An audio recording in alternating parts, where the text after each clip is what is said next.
wait till everybody gets here.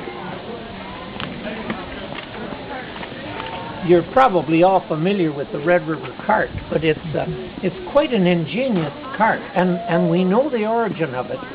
It really goes because of a diary that a gentleman called Alexander Henry in 1801. He lived in Pembina, North Dakota, just across the border from Manitoba, and he wrote in his diary about this cart that was created, and it hasn't changed much since that time at all, and it's got some quite unique characteristics. First of all, it was the first wheeled structure on the prairies, and you notice these are 5 feet high, the wheels. They're so high because they wanted to be able to go through bogs and through shallow streams and through mud and everything else. And the wheels are very wide in order to accommodate not get stuck going through the mud.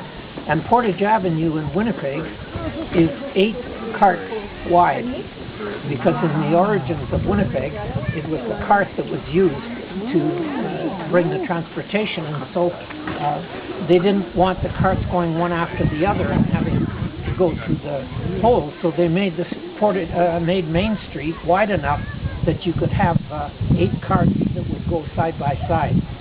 There's not a piece of metal in here, it's all wood, and it's all held together with these 12-foot. They used oak for this, and they used birch for this part.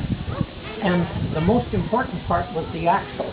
And when they would travel, they would have axles, 4 or 5 spare axles on the back, because you would get, there are stories of 200 to 300 carts coming all the way from St. Paul, Minnesota to Winnipeg or to Selkirk. And they had the most likely thing to break down was the axle. And so they had spare axles that they could quickly change and go on their way. And of course, it weighs about 400 pounds and could carry about 800 pounds of goods. So it was a very effective, and there was no grease at all used on it. So they made a lot of noise, and you could hear them miles and miles away. And they didn't use grease because it would clog up the wheels and they wouldn't be able to run it. And they used this, of course, to carry all kinds of goods, including a lot of the meat and so on. And they were pulled by oxen? They were pulled, first of all, by horses. In 1801, they were pulled by horses. They started using oxen about 1820. There weren't very many oxen in 1800, but there were by 1820.